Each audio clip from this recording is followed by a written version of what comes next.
नमस्ते सबैजनालाई आज एउटा फेरि नयाँ एउटा भिडियो लिएर आएको र आजको भिडियो चाहिँ के छ भन्दाखेरि चाहिँ अब गुरु रिम्पोचेको विषयमा है गुरु रिम्पोचे अब थुप्रै अब हाम्रो दार्जिलिङ सिक्किम है थुप्रै जग्गातिर अब गुरु रिम्पोचेको नाम हुन्छ नि त त्यो चाहिँ उहाँ गुरु पद्मसम्भव पनि भनिन्छ है र गुरु पद्मसम्भव चाहिँ अब कहाँबाट चाहिँ आउनुभयो उहाँ चाहिँ को चाहिँ हुनुहुन्छ भन्ने टपिकमा चाहिँ आज एउटा सानो अलिकति ब्रिफिङ है र अब मबाट कुनै भुल भएछ भने चाहिँ अब क्षमा गरिदिनुहोस् होला है र यदि अझै तपाईँहरूलाई मभन्दा पनि अब उयो याद छ भने तपाईँले अब तपाईँहरूको थट्स या सेयर गर्नु सक्नुहुन्छ है कमेन्ट गरेर है र फर्स्टमा चाहिँ अब हामी के कुरा गरौँ भन्दाखेरि चाहिँ गुरु रिम्पोचे चाहिँ कहाँबाट चाहिँ आउनुभयो र को हो उहाँ चाहिँ भनेर चाहिँ है अन्त फर्स्टमा चाहिँ गुरु रिम्पोचे चाहिँ कहाँबाट आउनुभयो भन्दा चाहिँ स्वाट भ्याली अहिले चाहिँ फिलहाल स्वाट भ्याली चाहिँ कहाँ छ भन्दाखेरि पाकिस्तान या त अफगानिस्तानमा त्यति बेला चाहिँ जब इन्डिया पाकिस्तान र अफगानिस्तान चाहिँ एउटै जग्गा थियो त्यति बेला चाहिँ अफगानिस्तानबाट चाहिँ आउनुभएको थियो स्वाट भ्यालीबाट है र उहाँ चाहिँ अब 8 वर्षको हुँदा चाहिँ उहाँको आमाले चाहिँ उसलाई चाहिँ लेकमा पाउनु भएको अरे फ्लोटिङ इन द लोटसमा लोटस त्यही भएर चाहिँ उहाँलाई चाहिँ अब लोटस बन पनि भनेर भनिन्छ है अन्त त्यहाँबाट चाहिँ उसकोमा चाहिँ अब पहिलादेखिको अब एउटा पावर भनौँ न है म्याजिकहरू जस्तै गर्ने अब एउटा क्षमता हुनाले गर्दा चाहिँ अब अलिकति त्यो जुन स्वाट भ्याली छ त्यो स्वाट भ्यालीमा चाहिँ उनीहरूको पहिल्यैदेखिको त्यहाँनिर एउटा हुन्छ नि अब त्यो कम्युनिटी चाहिँ अलिकति अब तान्त्रिजममा चाहिँ राम्रै थियो क्या र त्यसपछि चाहिँ उहाँ चाहिँ त्यहाँबाट चाहिँ ट्राभल गरेर चाहिँ नालन्दा युनिभर्सिटी जो चाहिँ बिहारमा थियो त्यति बेला है बिहारमा चाहिँ तान्त्रिक बुद्धिज्म पढ्नुको लागि र त्यति बेला चाहिँ उहाँ चाहिँ अब तान्त्रिक बुद्धिज्मको लागि अझै राम्रो सिक्नुको लागि चाहिँ नालन्दा युनिभर्सिटी बिहारमा चाहिँ आउनुभएको थियो है त्यहाँनिर चाहिँ उहाँ चाहिँ अब पढ्नु हुँदै गर्दाखेरि चाहिँ त्यति बेला अब टिबेटमा पनि उनीहरूले बुद्धिज्म फैलाउनुको लागि थुप्रै कोसिस गरिरहेको थियो जो चाहिँ तपाईँको टिबेटमा किङ हुनुहुन्थ्यो सोङथेन गाम्पो भन्ने उहाँको चाहिँ दुईवटा क्विन हुनुहुन्थ्यो दुईवटा क्विन चाहिँ कहाँ थियो एउटा चाहिँ क्विन चाहिँ चाइनिज क्विन र एउटा चाहिँ नेप्लिज क्विन चाइनिज क्विनलाई चाहिँ तपाईँको व्हाइट तारा र नेप्लिज क्विनलाई चाहिँ ग्रिन तारा भनेर चाहिँ त्यति बेला चिनिन्थ्यो अरे अन्त दुईवटा क्विन चाहिँ उनीहरूको अब बुद्धिज्म अलरेडी इन्फ्लुएन्स भएकोले गर्दाखेरि चाहिँ सोङथेन गाम्पो जो चाहिँ त्यहाँनिर अलरेडी राजा हुनुहुन्थ्यो राजालाई चाहिँ टिबेटमा पनि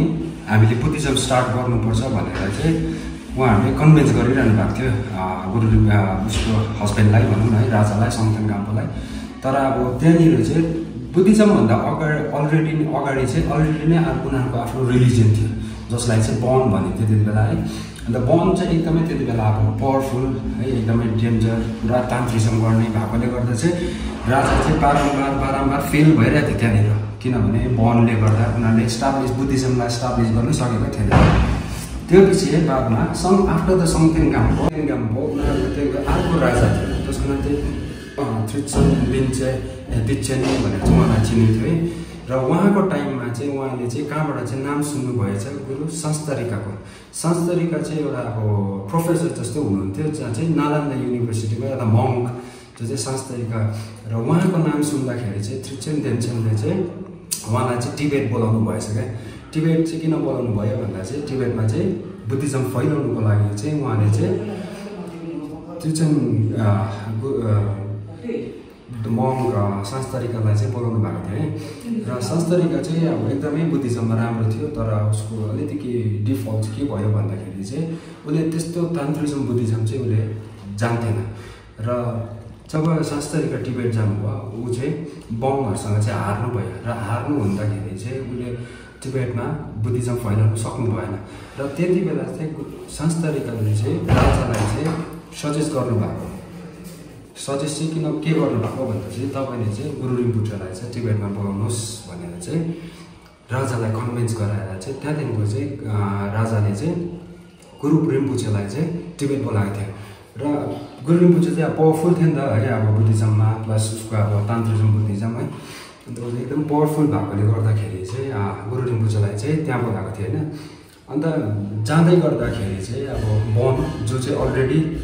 टिबेटमा थियो रिलिजन त्यो बन मास्टर्सहरूले चाहिँ अब चाहिँ गुरु रिम्पोचे चाहिँ टिबेटमा आउँदैछ भनेर चाहिँ अब चाल पाएर क्या अब चाल पाउँदाखेरि चाहिँ उनीहरूले चाहिँ गुरु रिम्पोचेलाई चाहिँ टिबेट छिर्नु दिनु हुँदैन हामीले टिबेट छिर्नु दिनु हुँदैन र र उसलाई चाहिँ हामी बाटोमै तुराउनुपर्छ भन्ने त्यस्तो कुराहरू गर्दाखेरि चाहिँ उसलाई बाटोमै हमला भएको थियो। अन्त हमला हुँदाखेरि चाहिँ गुरु रिम्पोछेले चाहिँ 8 मेनिफेस्टेसन दिनुभएको थियो, जो चाहिँ 8वटा रूप, अब अर्को एक रूप भनौँ न, गुरु रिम्पोछेको 8वटा रूप छ है। त्यो चाहिँ तपाईँले अब स्ट्याच्युतिर हेर्नु सक्नुहुन्छ। र जब चाहिँ तपाईँको तिब्बतमा गुरु रिम्पोछे पुग्नुभयो है, र उहाँ त अब एकदमै बुद्धिज्ममा पनि प्लस तान्त्रिकमा पनि एकदमै राम्रो भएकोले गर्दा चाहिँ त्यहाँदेखिको चाहिँ गुरु रिम्पोछेले चाहिँ तिब्बतलाई चाहिँ आफ्नो अन्डरमा बनाएर चाहिँ उहाँले चाहिँ बुद्धिज्म चाहिँ तिब्बतमा स्टार्ट गर्नुभएको थियो। त्यसपछि चाहिँ गुरु रिम्पोछे, संस्तरिका अनि राजा स्वयं मिलेर चाहिँ तिब्बतको फर्स्ट मोनास्ट्री साम्य मोनास्ट्री चाहिँ उहाँले फर्म गर्नुभएको थियो।